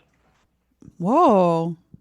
Right? It's a great question. I know. um, I have a trivia question for you. Oh. What biblical sounding name did Frank refer to the meal where he invented the Diners Club card? Yeah, was it just the first supper? It was the first supper. Yeah, yeah, yeah. Yeah. Yeah. So I read that and was like, wow, wow, that seems lofty. I mean, it points to both the hubris and the cleverness of the people we're dealing with, right? Yeah. Not that clever, but they really think they're amazing. They really think they're amazing. And then he bails on it. And then he bails Like, on it. Yeah. Yeah. I mean, in fairness, like, Not that clever. they did in the same way that the Last Supper hearkened the death of Jesus and therefore the sort of long wait for the apocalypse. So did this First Supper hearken so the true. end of something and the long wait for the apocalypse. So it's really the long pretty wait for the similar. apocalypse. You know what? Maybe they were more clever than we're giving them credit for. Or at least, clairvoyant, if not Yeah, clever. do we think that Yeah, it sounds like a cocky name, but maybe they meant it in in a somber way. Yeah, it's a little more of an Oppenheimer thing. Like, I Yeah. have become death. I am become first supper, destroyer of society. Yeah, so this exists, right? And then it takes until 1974, so a full 25 years after the invention of the first credit card, for women to be allowed to even have one in their own name. And, I'm sure we're going to go back to a time where that's not allowed sometime. Oh, any day. Yeah. Anytime. Any day now. It's feeling like it. I'm gonna have to get married. Ugh, and my credit score, my beautiful credit score will become worthless. See, it would be cool if you could sell your credit score to someone else. Whoa, are you inventing a Bitcoin right now? I think I am. I think what I'm inventing is the idea that if you want to expatriate from a country that's going down in flames, you should be able to sell your credit score at the exit to someone who wants to stay and believes Yeah. that they should acquire a piece of the dumpster fire. And you Yeah. go, cool, here, I will take $50,000 for my credit score that will get you, secure you 8 times that much very easily Right. without anybody batting an eye. They'll be like, yes, of course, you can have $500,000. Right this way. What would be the problem? So just give me that cash and I'll skedaddle. And a skedaddle. Pop culture stuff outside of that movie. In 1967, there's a film titled How to Succeed in Business Without Really Trying. and that incorporated a song by the song is titled Brotherhood of Man, and one of the lyrics in the song is, "And other men may carry cards as members of the diners." So Diners Club is in the God. cultural zeitgeist in ways that like, can you imagine people like singing a song? I mean, I'm sure someone has MasterCard or Visa in a song now. Absolutely. So it's not even 100%. really a big question. But this is a time where there's like 9 songs total, and Diners Club is in one of Right. them. But I guess this is still, what year did you say this That was? was in 67. Okay. Okay. So it's a little more, music is a little more independent DIY by that point. I was thinking, well, that's when the movie came out. Do we know when the song was I written? don't. I'd have to look up Brotherhood of I was just Man. thinking like in the 50s and earlier and into the 60s, there were basically like song farms. So like something would happen and over the weekend a studio would like hire session performers to come in and they would crank, and they had like in-house writers who would crank out a song about like something pop culture. So like after the day the music died, like there were songs on the radio about it the next week Oh, because sure. of these like song farms. So I could see like this credit card or this charge card becoming popular and one of these studios like cranking out songs about the Diners Club card and it Oh, making its yeah. way into this Yeah, because movie. it's like the souped up roadsters and hot rods that got sung about, or the I've got Yeah. a brand new pair of roller skates, you've got a brand new key, a song about Yeah, yeah, fucking, but also yeah. incorporating the popular toy roller skates. But were those like DIY musicians or were those like, Yeah, I mean, well, I don't know. I don't know. my sense is that so much like the concept of the singer-songwriter is sort of a 60s development, like mid to late Yeah. 60s, where the idea was like, oh, you know, uh, you have Motown artists writing their own music, you have like the Beatles writing their own music, but preceding them, like Elvis didn't Yeah, write rock much and of his roll own is music. finally Like a lot of his happening. stuff was taken from other people, like and then you get to a point where the idea is, oh, this person writes, composes, and performs their own stuff versus Yeah. being like, this is a chanteuse who sings whatever they're told to sing kind of Whatever they're situation. given. There is an Australian band named Client Liaison that has Diners Club cards in several of their retro music videos. It's kind of fun.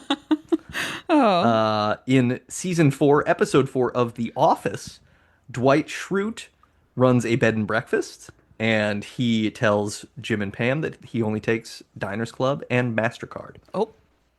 Do you know anybody with a Diners Club card? No, I absolutely think I not. do. Really? I think I do. I Amazing. think I know somebody who has it and they've had it for years and years and years. They'd have to, because that's the thing. We cannot get Diners Club cards today, but they still honor the ones that are in Okay. circulation. And I'm pretty sure I was talking to some friends about how we use our credit cards. Like, oh, this is the one I use for travel because it has the best rewards. This is the one I use for groceries. And they mentioned a Diners Club card, if I'm remembering correctly. And I just remember being like, what the fuck is that? Right. I the That sounds made up. And it is. It is. the first time I had heard of the Diners Club card, there's an episode of The Simpsons, of course, Of where course. someone puts a Diners Club card down, and it is a thing where like the waiter makes a big deal about it. He's like, "Oh, a Diners Club card, right this way." It's a very like fancy, jokey, whatever kind of thing. The last thing is in Planes, Trains, and Automobiles. Dell, played by Steve Martin, rents a car using, or no, Dell is John Candy's character, rents a car using Neil. That's the other guy. Oh, that's, Yeah, yeah. using his Diners Club card, and the card is shown melted on the motel front desk. So you got a little bit of fun. But like that's the thing. Steve Martin's character is a stuffy businessman who's traveling during the Yeah, of holidays course and he can't has be one. home, blah blah blah. So of course he has a Diners Club card. So, yeah, there you go. That's the first credit card. Look at what hell hath wrought. God, truly, truly. I have an anecdote about women not being able to get credit until the 70s. Come on. Yeah. Bring it. So my there's an apartment that I lived in Boulder that I will forever think of as my apartment. That's my apartment. Somebody else is living in it now, but that's mine. Yeah. I'm not living in it, but that's my apartment. Are they living in it? Because they're not you. They're not me. Habitating, but they're not living. Exactly. In it. They're not living in it. Actually, they just moved out. If that had happened 4 months ago, I would never have moved to California. I would have moved into that apartment and I never would have left. Amazing. Yeah. Are you going to go back? Because you think you'll ever go back to it? Maybe, but I want to give San Francisco a proper you shake. Absolutely should. I'm not suggesting. Yeah. I was just thinking like that. What a interesting thing to have such like circularity with an apartment. If I ever go back to Colorado, I'll be trying to get into that apartment for sure. Hell yeah. Because I'm still in touch with that landlady. Like I moved out of that in 2021 and have stayed in touch. I'll go over to her house for wine on the patio. She'll cook dinner sometimes. And she is an older gal.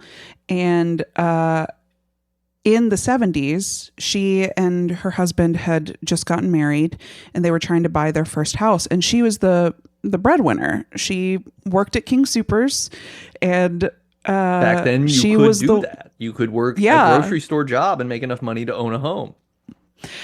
And they were, they had to buy a home that was also that had rentable units. So the only way that they were able to afford it with a King Soopers salary still was that they had to prove that they could also make money on it. Sure.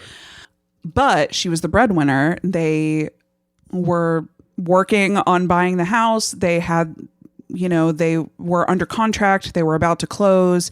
And on the day of closing, the banks were there to sign all the paperwork. And when they realized that it was her who was taking out the mortgage loan, they were like, well, hold on a minute. No. We don't extend credit to women. Yeah. Wait. We don't extend loans to women. You have... let me see between your legs. I don't think hold you've on, got hold on, credit hold on, card hold on, material hold on. down there. So yeah, they weren't able to get that house. They had to like figure something else out. And when she was describing that, I was like, that was not that long ago. That's like, no, that's crazy. That's like barely 10 years before I was born. Like, Jesus. Yeah. Which look, 50 years ago, barely 10 years before. We don't need to do the math on that. But yeah, no, it's fucked. It's really fucked up. It's bonkers. It's bonkers. Yeah, that we for so long had a society of kept women, and the idea was like, well, yeah, you can spend your husband's money, but you're on a leash otherwise. You're on a leash. Yeah. And don't get me wrong, I would love to be a kept woman. No, hey, look, I would love to be a kept woman, honestly. Like, great. If somebody wants to win bread and share with me, that's fine. I will relax. I can do this all the time. And I'll even stop talking shit about some stuff if somebody wants me to, if I'm getting bread. Totally. Yeah. I mean, I am ready and willing to sell out. If anybody wants to keep either me or Nate, write in debutbuddies@gmail.com. That's right. We're currently accepting offers. Send a headshot and a cover letter. Yes, please. And a bank statement. Double spaced for the cover letter, not Please. the bank statement. Let's not. No, get that's crazy. fine. However, that is. Yeah. And a picture of you and your Diners Club card. That's right. You better have a Diners Club card. We will talk to you if you don't, but like, let's be honest. Come on. Like you come on. You kind of better. Trying to get that black Diners Club card. You know what we like. And now it's time for the MouthGarf report. MouthGarf. The MouthGarf report. Open wide for some lasagna. I hate Mondays. So get this. I had to figure out how Garfield might be connected to credit cards. And the research that I was able to Yes. find was that there is a card that ceased to be available in January of 2015, Oh no. but Commerce Bank had issued a Garfield Visa credit card. And I Wow. found a review of this credit card from there's like a website that just has reviews of credit cards based on like their benefits and things like that. Great. So yeah, number one, no longer available. Number two, Bummer. if you're a fan of Garfield, this gave you a cool opportunity to demonstrate that fact. There were 3 different profiles of Garfield that you could get on the card, Whoa. Fun. but it didn't really have like any benefits that were that interesting. It was just kind of a basic Visa. They should have gone the Diners Club route and had some sort of point system at Italian restaurants. Yeah, like, this is a lasagna-based card, so if you spend This is a lasagna-based $50, economy. yeah, this card is not functional on Mondays. Great. Now I have a card that's an inconvenience. Yeah, well, it's only inconvenient one day a week. I think we can all stand to be inconvenienced that often. It appears that it gave 3% cash back on purchases, 2% cash back from gas stations. So there you go. Nothing too spectacular as far as it goes, but hey, there was a Garfield There credit was a card. connection. There has to be a strip that mentions Diners Club cards. Oh, there has to be. There has to be. Yeah. Listeners, if you have Garfield comic strips committed to memory, or you can find a Garfield strip that mentions Diners Club card, please write in debutbuddies@gmail.com. I'm trying a quick Google. It is not leading to a quick answer. So never mind. Yes, someone write in. Let us know. I clearly can't find it just by looking haphazardly. So that happened. That's great. What else happened? Jeez. I've been watching the last season of Righteous Gemstones. I'm a little behind on that, but that's a fun show. Have you watched any of that? Nope. Okay. Not sure even what it is. It is about a family that are like megachurch folks, but it's a Oh, Danny this is the one McBride with comedy and John Goodman and yeah, is Walton Goggins Walton in this? Goggins is in it. Okay, Yeah. okay. Walton Goggins, who you might all know from the Walmart commercial that plays constantly on Hulu and Peacock, where he's clog dancing in a barn for Walmart. I shell out for ad-free Hulu. Yeah. I really should, because the number of times that I've heard they should call you Walton Cloggins.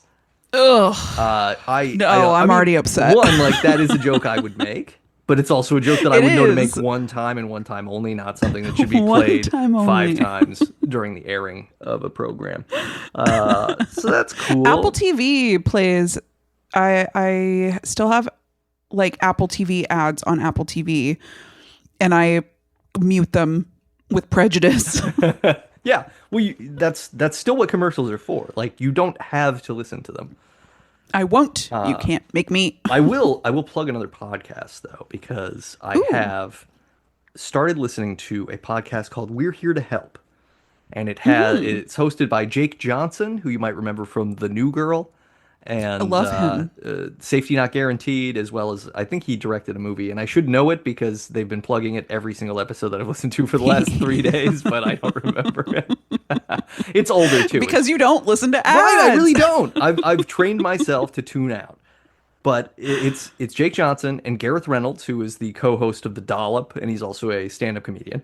But they do basically a call-in show. They take 2 calls an episode. They're roughly 30 to 40-minute episodes, and people always just have outlandishly goofy problems that they offer advice on.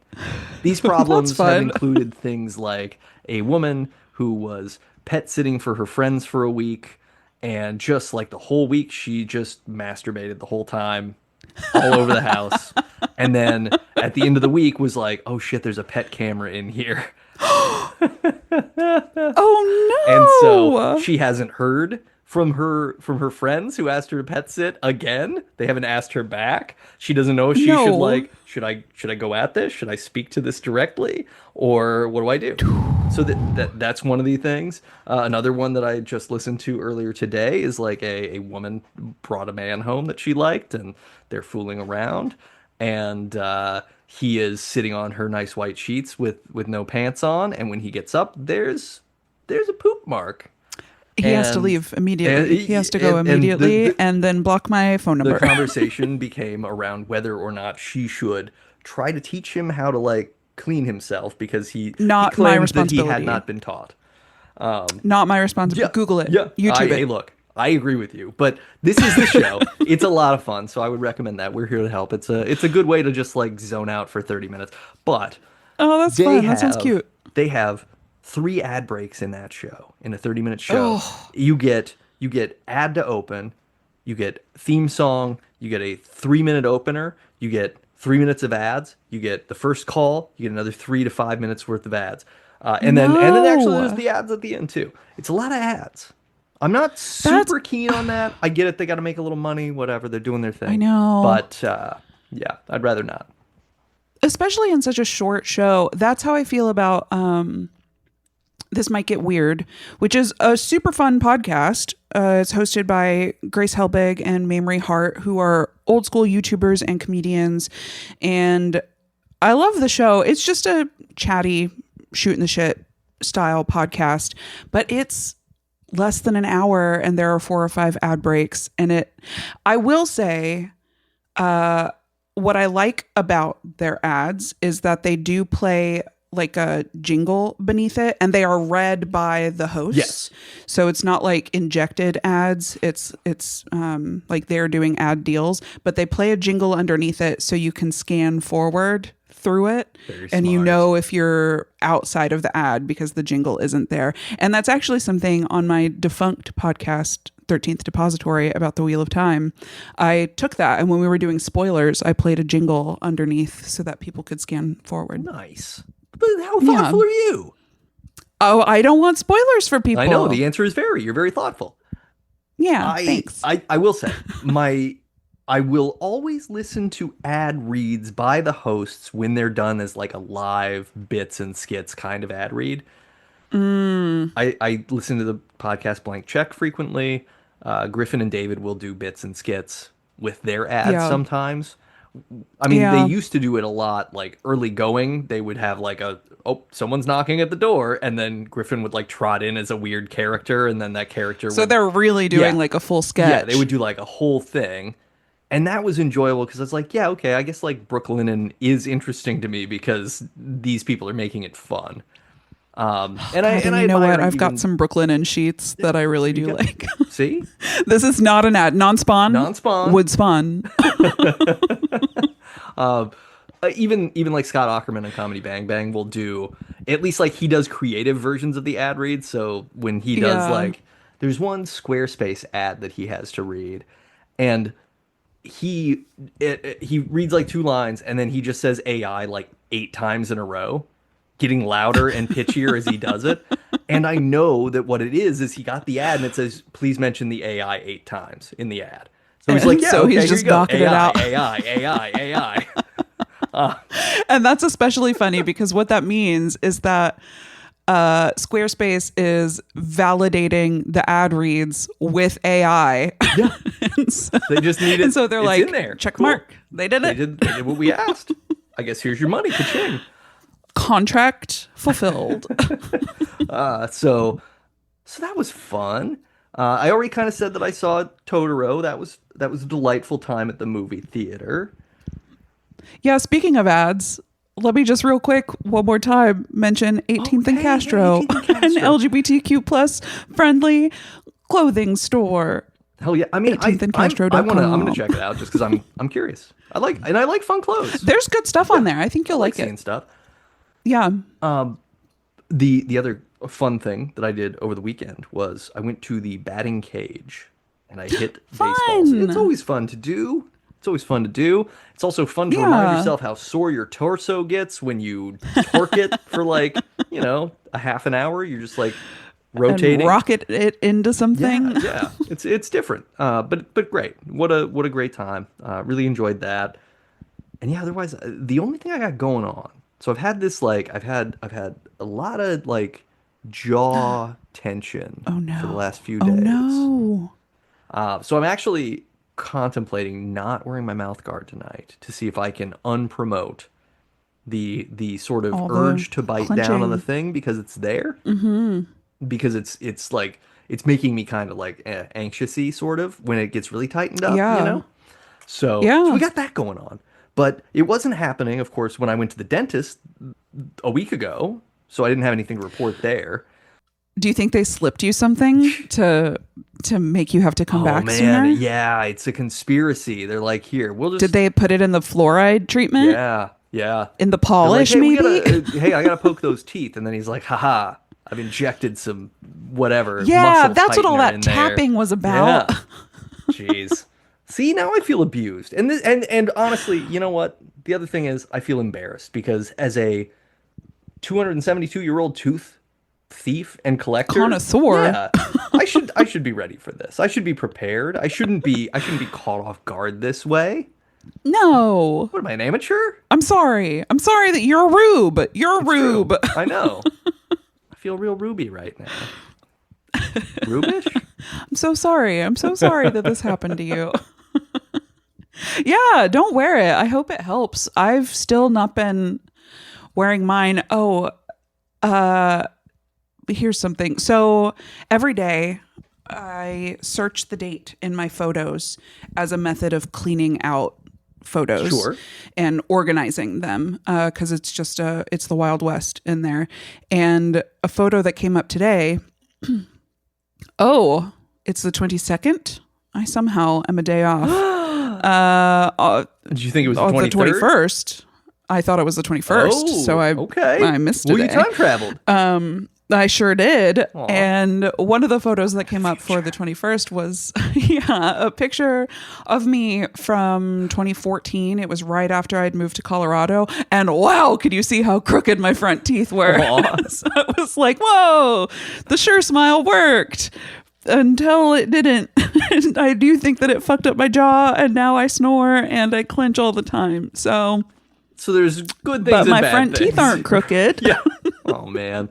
I kind of want to see that photo, but you can share Yeah, it I'll with me send if you it. want to. It's not for you listeners, so sorry.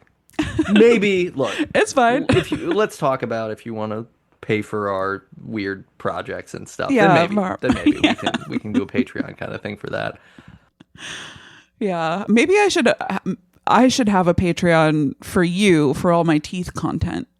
Yeah, maybe so. That would be a good way for you to make money on the podcast. If not Yeah. both of us, at least one of us would I'll come put out. it back into the podcast, but Okay, so now we're just laundering money again. Now that it's just like, yeah, I'm okay. not really sure how this works. It's just all these tooth subscriptions I'm on. I don't know what to tell you. Oh God. I haven't watched any more X-Files in a few days, so that's fallen behind. And I haven't really watched any other movies lately. I did nor have I did watch I. The Assassination of Jesse James by the Coward Robert Ford, which is a movie from like 2007 with Brad Pitt Oh. and Casey Affleck and a whole bunch of other people. Like it's a stacked cast. God, I've never even heard of it. It's a very like moody depression western kind of thing. And okay. and I think that's really interesting about it. It's adapted from a book, and I'm really torn because it leans heavily into kind of chapter voiceover sort of things where like it goes into voiceover sure. and like just kind of like DVD menu background footage for Great, 5 minutes at a great. time while somebody's reading, and then it goes back to the movie. So it occasionally feels like, wait, why are we doing this when we could have like at least done voiceover with all the actors that we're watching in this or something? Should I just have read the book? Kinda, and it's like almost 3 hours long, and it feels like it at points where it's just like, okay, I get that you guys are like saying stuff without saying it, but can we speed this up a little bit? Pick up the pace, do it just a little faster. bit. But you know, it's still like a 7 out of 10. It's worth a watch if you want to Okay. see like it is one of the better Brad Pitt performances I've seen. Um, I'm not Oh, like a huge Casey Affleck fan, but he's good in it, okay. playing like a guy that's gay coded and he's like kind of in love with Jesse James, kind of wants to be him, kind of wants to be in his crew. Um, He's what's his face from Great Gatsby? yeah, Who's gay for yeah. Gatsby? He's Nick Yeah, Nick. Carraway. And he's Oh, good it's a little bit of a single pull. white female-y kind of vibe too at times. But yeah, so I would recommend checking that out if you get the chance. It's a ride. It's a real ride. Okay. Yeah, yeah, yeah. I have not been up to anything. I was supposed to go over to Drew's for X Files this weekend, but he had to rain check, so I also have not watched any more there. I'm going to see Together tomorrow, Excellent. and I'm really excited I about want to it. see that too. Very excited. It doesn't even come out until the 30th. I don't know why it's at my theater tomorrow, but it is, and I'm gonna go watch it. I just a thought. Don't sit next to anyone while you're there. Oh, no, I'm gonna sit next to Matt, but if I have to merge with somebody, Fair. Okay. yeah. I mean, I would accept you and Matt as a two-headed co-host. Yeah, I think it would be fun. Yeah, yeah, that could be great.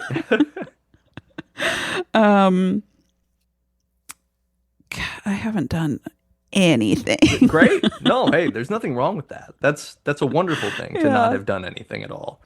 Yeah, it's pretty good. needs It's pretty Who good. needs stuff? Like what? I did yard work, Boring. dishes. I did I've vacuuming. done a lot of dishes. Yep, same. You never Yep. realize how much hair comes off a dog over the course of 2 weeks until you vacuum, and then you're like, wow, there's like, I had to empty the vacuum 7 times, I think, one of the canisters, Woof. and it's all just the hair. Yeah. And yeah, Wolf is right because Yep. they're dogs.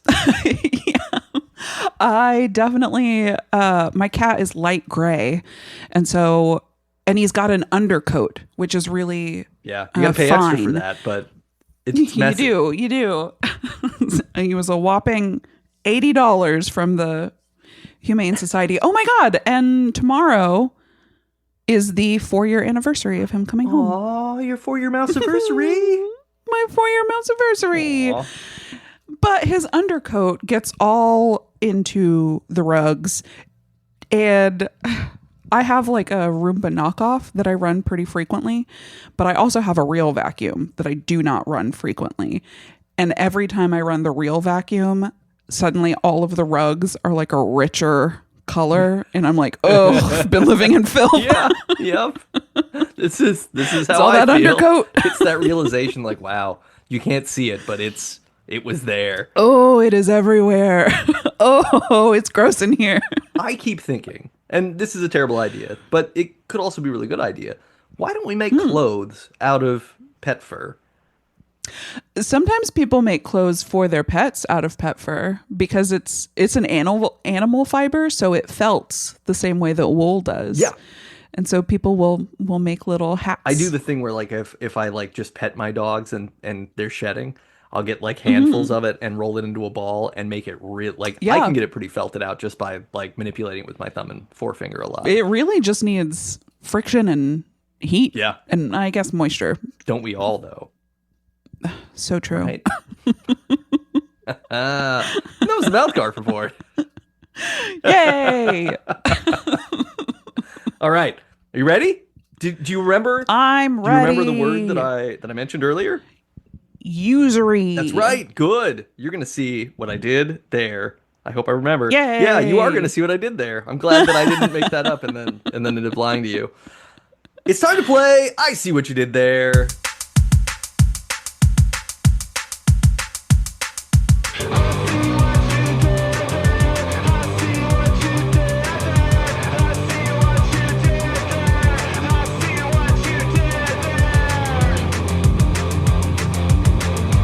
Woo!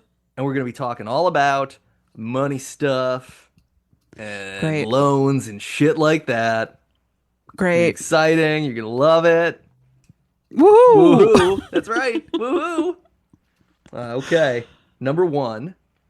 This is a colloquial phrase sometimes used in analyzing businesses or investment portfolios, referring to the importance of liquidity. It's also Okay. something that might be posted in a store or restaurant that does not accept card payments, or that speaks to the superiority of payments via currency over other forms of payment. And Okay. Okay. Okay. this animated sitcom featured a family living in fictional Arlen, Texas, with a propane-loving patriarch and a boy that ain't right. Cash is king of the You hill. see what I did there? Cash is king of the Hell hill. yeah. Yeah, yeah, because Ooh, it took me a minute to get that first part. I was like, it's the tricky Okay. thing that like maybe the first time that I heard cash is king was when I was working at the nonprofit I worked at years ago, where my boss was a former finance guy, and they referred to it like this. It was like, look, cash is king. So a business that doesn't have actual money on hand, even if they have a lot Right. of Yeah. assets and they have a lot of money coming in, it's not worth as much. Cash is king. Yeah. You know where I hear it most is from like the gig economy. Cause I'll ask, like, oh, I can tip in the app, but I have cash. Which would you prefer? And I get cash is king as a response most of the Yeah. time. Yeah. Cash is Yeah. harder to tax and track. Yeah, Thus absolutely. it is king because And we it's don't right want to here. know what our Let king me- is doing at all times. Yeah. He should be able to slippery. He should be a slippery monster with tiny hands and an even tinier penis. Oh. Right? Yeah. Just saying. I mean, the hypothetical king that we don't have. Right. Oh, I'm with you now. Yeah. God. Ugh. I don't want to think about that. No, you don't. No one does. Gross. Number 2. Gross. Think about number 2 instead. It's less gross. Great. It's so much less gross. It is. This number is an expression of whether an individual should or should not receive a loan or other bank debt, and it ranges from 300 to 850 for some reason. Yep. And this is a large surface, often digital now, that's used to keep track of points during sporting events or other competitions. Credit scoreboard. Credit scoreboard. You see what I did there? Yay. Your credit score is so high that there's barely any credit score left. I know. I've got them all. Almost. What are you going to do when you catch them all? I'll probably fuck it up somehow. Right. is the I think honest that's what's supposed to happen, right? It's like, oh, good. You've Yeah. reached the mountaintop. Now, a precipitous fall. fall. Okay, number 3. This is the practice of making loans that are seen as unfairly enriching of the lender, often with a high interest rate or perhaps demands of a pound of flesh. And this is a Barbadian singer, businesswoman, and actress known for finding love in hopeless places, selling about 250 million records, and winning 9 Grammy Awards. No idea on that second part. You know this person very well. You've heard Okay, of this okay. performer. Okay. She's also fond of umbrellas. Oh, Rihanna. Great. Okay. Okay, user Rihanna. Use your Rihanna. Yes. You see what I did there. All right. Number four. That Tom Holland lip sync video. Yeah. 10 out of It's 10. great. It's great. What a, Still, what a- after what all a these charming years. boy man he is. And now You a know, man I've never man. seen him in anything other than that video. You haven't seen any of the Spider-Man movies? No. Well, I mean, of course you wouldn't. Yeah. You're not into Spider-Man. I'm not, unfortunately. I did watch the first Tobey Maguire Well, one. sure. That was kind of required, though, given our age when it came out. Our ages. Yeah, our age. Our ages. I recognize that I was comparing it to 3,000 years of Spider-Person lore because of my long monastic time climb. I don't know what I'm saying anymore. But you would have been in late elementary school, middle school when that movie came out? Yeah, probably. I don't really remember. That sounds right. I'm just saying. It came out in 2001. Oh, middle school. Yeah.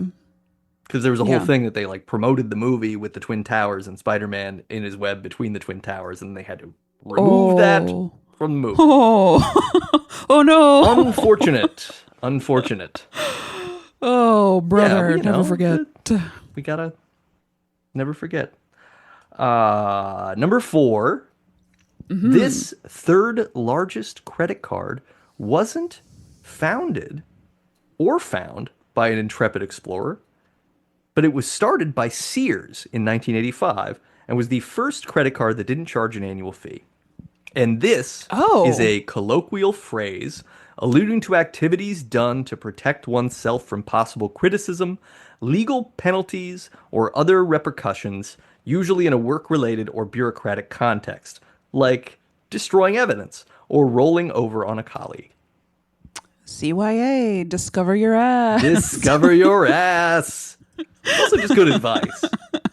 Good advice Yeah, for I the agree. caller on We're Here to Help. You had a Yes. poopy butt. Discover your ass. Discover it. Alone. Alone. Do not Well, yeah, no. demand a woman help you with that. Well, look, hey, all major discoveries, whether there was someone there helping or not, men tend to be like, I did it by myself. Ugh, you're so right. You know, I'm just saying. All right, number 5. This is the last one. This is going remarkably well, don't you think? Yeah. Are you about to ruin it? I don't think so. Is this one going to be really hard? I Okay. think, well, I mean, That just sounded like a threat. This is going really well. It'd be a shame if. it'd be a shame if something happened to the 5th I see what you did there question, wouldn't it? This is a purchase agreement in which the seller reserves an item for a consumer until the consumer completes all the payments necessary to pay for the item. And then, and only then, does the seller hand over the item. And this is a digital archive of the World Wide Web founded by Internet Archive that allows users to go back in time to see how websites looked in the past. Layaway back machine. Layaway back machine. You see what I did there? I love the Wayback Machine. Woo! Yeah, Wayback Machine Love is great. archive.org. Layaway was great too. Yeah, I agree. Is that still around? Because that's like a nice alternative to credit that's less dangerous. Yeah. I don't know. I remember like the Walmart that we had in Castle Rock when I was growing up. There was like the layaway section that was like past electronics. It was like in between the women's clothing and I think like the fishing and hunting shit. And it was just like a little spot. Yeah, ours was near the fishing and hunting shit, but I think it was between that and the automotive stuff. Okay. Like it always smelled like It smelled greasy. oil. Yeah. Rubber and oil.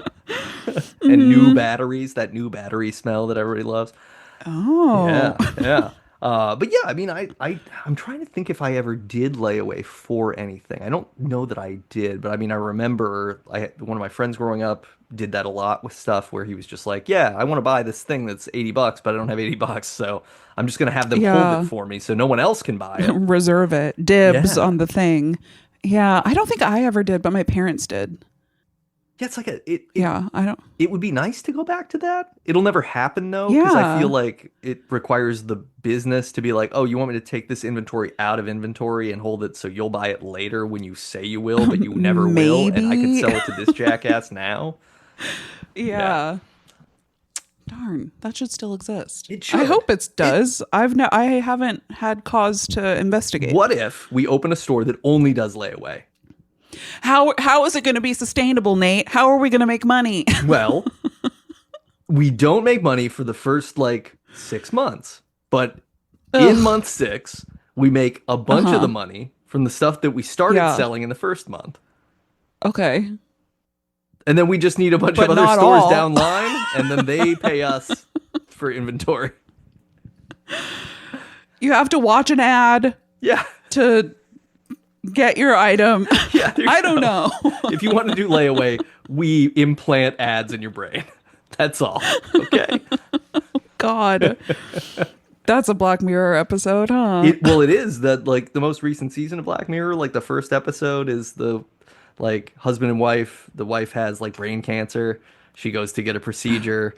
They save her life by uploading her consciousness into the cloud, but then they start making the deal worse and worse. So eventually she plays ads where she literally like stops No. existing and has to do ad reads to people in weird situations. Oh, It's hate it. Yeah, it's not great. It's not great. Hate it. Speaking of hating it, it's time to talk Debs. How many Debs? How many Debs? How many Debs? How many Debs?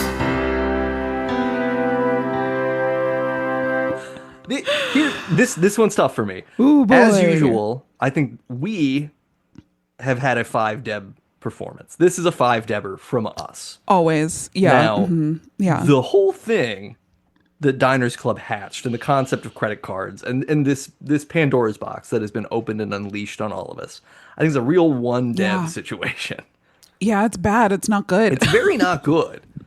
So if we do that, that puts us, I think, at like a 3 Deb average. I don't even want to average in our performance. Great. It's just 1 Deb. It's just 1 Deb. This It's- sucks, and it sucks that this story is made up. Yeah. What a bummer. Like, this has ruined a lot of people's lives. Yeah. And bro didn't even Also, think the it was going to businessmen last. He was could like, do less this is a math." fad. Yeah. People won't even care about this in 10 years. Oh my God. Yeah, what a bummer. Real bummer. I hate it. Great. It's a 1 Deb. It's a 1 Debber. It's 1 Deb. Sorry, Frank. Frank, you suck. Can you imagine what the world would be like if everywhere wasn't credit cards all the time? Like how the financial system would have to provide people with enough money to exist in real time rather than because at this point it is set up so that, well, yeah, we don't pay you Yeah. enough, but you have ways to buy the things you need, and then you'll just be in debt to pay those off later. Well, until you can't, like, I don't know. I know people who can't even get a debit card because their credit score is so bad. Like, banks just will not do business with them. And so there are people who can't even get credit cards, full stop. So it's like, it is a layer of predation, but there is even a layer below it. Like, it's all bad. Yeah, no, it is all rigged against the common person and set up so that Yeah. however, if anybody gets money, some of that money goes up, no matter what, Mm-hmm. somehow. Yep. And it goes up in as great a volume as possible and as frequently as possible. Yeah, it's a great system. It's really Hate it. working. Everybody be really careful with your credit cards, okay? Yeah, seriously, really do. Really be thoughtful understand. about it. Don't use them unless you have a system, or Yeah. you absolutely must. Yep. But yeah, it's real dicey. It's real dicey out there. It's not good. It's not good. It's not good. Love those airline points though. Oh, sure, yeah, yeah. Do you remember that was a whole Would thing? I give them up to undo it? Yes. Right. But since we're here, I'm gonna use them points. There was a whole thing, wasn't it? Last year they were talking about getting rid of the points stuff altogether. Because a lot Whoa. of those plans are kind of abusive in the way that they're designed, like they don't actually Yeah, do- they absolutely Yeah. are. and it much like the cereal has a toy and like Star Wars on the front of it. It's like we're playing dirty pool here because you're selling garbage and you're selling the garbage to a child and you're making deals to make it look enticing to a child so that the child wants to Right, buy the yeah. garbage. And literally, this is not It's good for anybody. dangerous. Yeah, it's real sketch. No, if I weren't racking up points, I would not use my credit cards. Yeah, yeah. I would just use my debit card. Like, the only reason I use my credit cards at this point, which I know is fortunate, is for the points. Like, I try to, I think of them as my like emergency fund. Right. Well, yeah. And look, you're holding points. Yeah, dude. I love a point. Then why are you on this podcast that has none? Well, because if everything has points, then the value of points is cheapened. This is fair. Yeah. We are doing our part to balance the point economy by having no points. Exactly. But what does have a point, and will, is our next episode, because Yeah. we're going to come back at you. We're going to be talking about a bird, a plane, Tall building leaper. We'll be talking about the first James Gunn Superman movie. I spoke briefly about this during our MouthGarf report on our last episode about Kesha. But we're going to go deep. We're going to talk Superman. And we're going to try to figure out, Yeah, dude.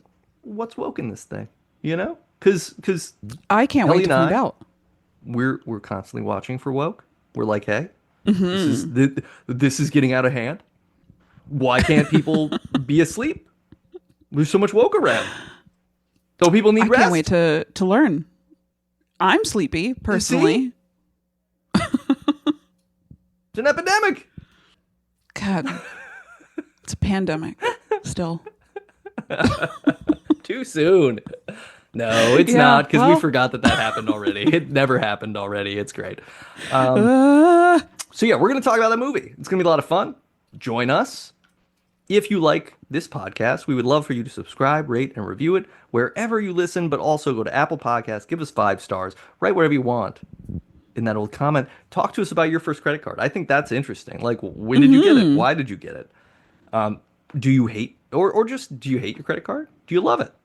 yeah. Whatever. Give us a why. Tell us what the reason is that you're like, yeah, you know what, my credit card, like, you know, like I put my credit card down on Yeah. the bed and I'm like, yeah. Yeah. Is there anybody out there going like, my credit card slaps? Yeah, exactly. They might be. Someone is. They might be.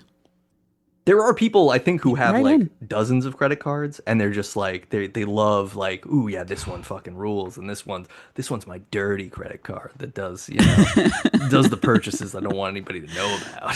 This is for my secret Yeah, purchases. that's right. That's right. I think I'm just concocting someone's scheme to cheat on their partner or something, actually. But we're just give us a review. Give us the 5 stars. Say whatever you want. If you want to Yeah, talk thank to us more, if you have you. something to share anecdotally about credit cards, about capitalism, about any of the stuff we've discussed on this episode, email us, debutbuddies@gmail.com. We will share what you have to say on the air, and we'll be nice about it. It doesn't all have to be meat beef. It doesn't all have to be getting scammed by a sort of Ukrainian sort of money laundering situation. It doesn't have to be any of the stuff that I've just ranted about. We're not gonna blow up your spot. Like, if you're like, hey, I use a credit card to cheat on my blah, we're not gonna say who you are. Let us know, though. I want to know. Yeah. If you're doing that, send something with a pseudonym. Make sure we don't know who you are, and just let's dish, you know? I won't tell. I won't tell. We won't. Who would we tell? Like, it's not like Who we would have we a tell? You think this is recorded? No, all off the record. If you like the music on the show, Michael J. O'Connor is responsible for all of it. It is the best part of the show because someone is responsible, and it's him. If you want to listen to his music, including his best of record, The Best of the Bad Years, go to michaeljoconnor.bandcamp.com. If you want to listen to his new band, that's Michael J. O'Connor and the Cold Family, you're going to want to go to Michael J. O'Connor and the coldfamily.bandcamp.com. You will find him. You can also find the man on his Substack now. He is writing some really cool stuff. He's digging into things. He's talking. He wrote a post all about teeth. Teeth. Whoa. Trying to raise a little bit of money for some dental work. Oh, boy. It's a classic story. We're right here. We're talking about the debts that come, the credit cards, all the shit. So if you want to help Michael Yep. J. O'Connor out, find him on Substack, pitch in, or just read his stuff. He's really great. He's a talented writer, very earnest, very clear, very thoughtful. It's good. It's just good stuff, and no weird bullshit. Like, if you want the opposite of everything that I do on this show, go to his Substack. And if you want to read some books, go to readspaceboy.com. We continue to publish them, and you can continue to purchase and read them. And in some cases, you might be able to Including- borrow them, including a book by Michael J. O'Connor. There you His go. autofiction novel, Dead Broke in the Yonder Void, which is a San Francisco-based story. So we've got Being Broke, which ties into credit cards. We've got Michael J. O'Connor, which ties into Michael J. O'Connor. And we've got San Francisco, which ties into Kelly. Perfect. It's all here, people. It's all here. It's all here. It's all here. And yeah, if you are looking for some gay clothes, Or if you're gay and you're looking for normal clothes, the clothes aren't super gay. Anyway, 18thandcastro.com to support the gay community and also, I don't know, to find Just find your stuff fit. for you. Yeah. Find your fit. Fucking live, Find know? your drip. That's right. You want slapping shorts and banging tops? You can find some cute ass little shorts over there. Okay. So get There ready. you go. Your shorts not short enough? I know it's getting hotter. I'm wearing shorter shorts every year, that's for sure. Shrink that That's right. inseam. Who needs it? You know what you need? You need 5 to 7. That's all you need. If we're getting longer than Whoa, I'm going to go 3 Get to out. 5. I think I'm wearing 5s now. Look, this isn't 5 is good. yeah, 5 is good. this isn't why people are here. Maybe they are. Maybe this No. is the new show. I don't know. Great. Inseam corner. Which is funny because an inseam creates a corner. Oh, we did it. Yeah. So join us when we talk about the first James Gunn Superman movie on the next episode. Until then, just, maybe pay cash for stuff, unless you have to. Yeah. Yeah. Yeah. Yeah. Yoha. Yoha. Bye, buddies. First